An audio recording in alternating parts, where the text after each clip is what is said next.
Witchcraft. You may not think that this message has anything to do with you, but you're missing the whole point. I was in a world where it was impossible to become a Christian, and Jesus made me one. I was by one of the girls that I used to live with when I was in the occult world. Recently, she was at a very important witchcraft meeting that we happened to find out about, and I pulled into the parking lot for a few minutes to see who was there. And she walked by the car and had a couple of Christian brothers with me. She looked in the car and just smiled, kept on walking, never recognized me. That's the difference between the way I am now and the way I was then. When the Lord changes you, He totally changes you. Now, we give our testimony for several reasons, to show that no matter what, whether you were raised a Christian and you know all your life, or you were raised in the worst frame of life, it's still the same miracle. God still saves you just the same. Sometimes I think it's harder to get the PKs and the Christian kids saved than it is the witches. But at the same time, we try to flag you down from going the same direction we went, with drugs. You'll never know the feeling to lose so many friends that should be with you today and so many loved ones because of drugs that we kept convincing ourselves was all right. This isn't some preacher getting up here and telling you that's never been in it. I wished I had a half hour to talk about the worst thing that the occult world ever planned out and carried out. That's called rock music.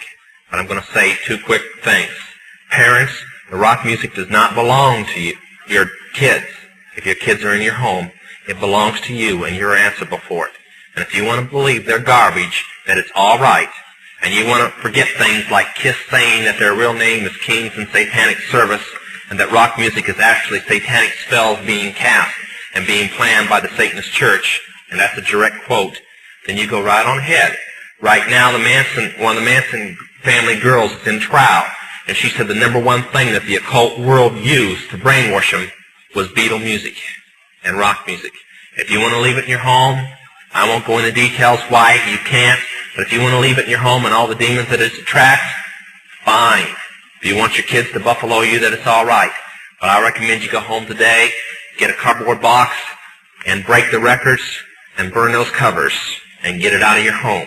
And you'd be surprised at how fast your kids come around after they finish throwing their 2-year-old tantrum. But I wish that I had the time more on rock music, but believe me, it is the work carefully planned out in the occult world. We spent $8 million to produce Jesus rock music and pay the man who started it, named Chuck Smith, just because Christians were destroying rock music and we were afraid that it would be banned from the Christian church. So we carefully put it in the form of Christian rock music.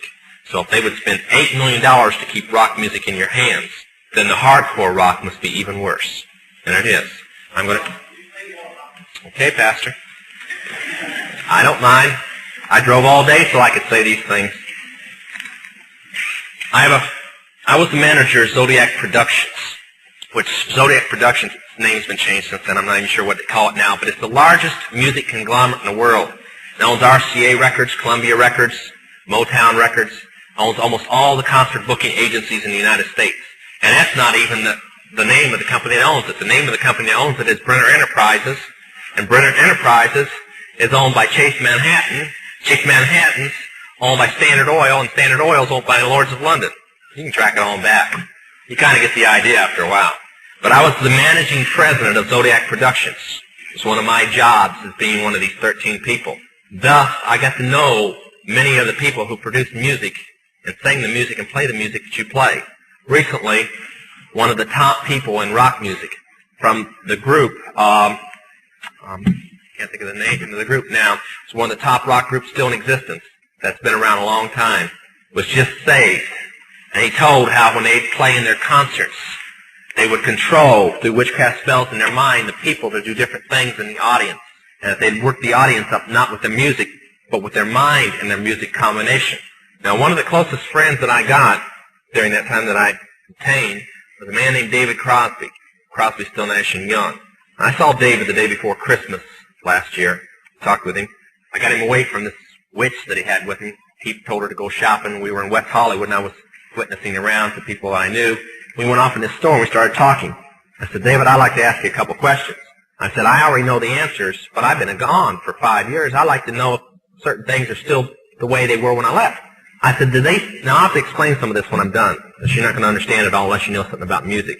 I said, do they still take the master to the temple room? Dave said, yeah. I said, do they still have the coven conjure demons into the master? He said, of course. I said, now, I got to know something. What's the main reason for rock music? He said, come on, Lance, you know what the reason is. I said, please, David, I don't want to guess. Tell me what the main reason is. He says, the same as when you were in, so that we can play spells on people that we couldn't cast spells upon. I'll explain what that means in a minute. I said, okay, one last thing. I've been hearing that you must be an initiated witch now to get a record contract. He said, that's right. He says, many of us that weren't total witches have to be witches now in order to produce music. I said, thank you. The master is a tape about as big as the top of this podium that looks like an overgrown 8-track that the album is cut on and is placed in a machine that produces and presses the records and the 8-tracks and cassettes that you buy. After it's been recorded, it's taken in. This is why a master's cut months in advance before it's released.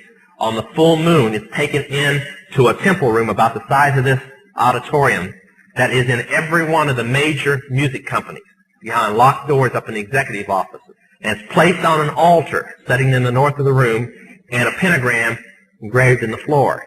And 13 hand-chosen witches and wizards and a coven come in and conjure a principality or a power up, usually Regia or something like that, and order him to tell the demons under him to follow every record and every tape coming off of that master. As I tell many Christian parents, you can go home and count your kids' records, probably yours too, and count how many demons at least are there. If that's too hard for you to believe, I'm sorry. That's why they do it. Now listen to me. This is why rock music's addicting. Have you ever seen kids that got rid of their music? They go around like this. They can't wait to find a rock station somewhere and they sneak off just like getting a cigarette or a fix because it's addicting. That's why they can't give it up. The rest of the conversation was this. You can't cast a spell on a Christian, but you can get a Christian to cast a spell on themselves. If you give the permission for the spell to work, being a Christian won't block it. And rock music is not just a song. It is supernatural music that which is carefully designed by their spirit guides or familiar spirits in the form of spells. Now, although the devil's music's power is the music and God's music is the words, much of the songs are written in what we call witch language. To give you kind of an idea, many of you talk on a CB, unless you know what a smoky is, and a 10-4, and a front door and back door and rocking chair and these type of things, you don't know what you're talking about. Same with witches. When you're in the first and second level, you have to learn over 2,000 words that said by anybody else means something totally different than when you say them. Elton John has said he's never written a song or sung a song that wasn't in witch language. Now I want to show you something. See how many kids in here will be honest and adults. How many remember and have heard at least several times a song called Hotel California?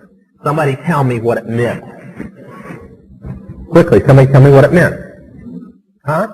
That's pretty close. But from the words, what did it mean? Well, that's more of a guess. See, most people can't tell you. That's why when people do drugs and they listen to songs in which language, they get some of the meaning.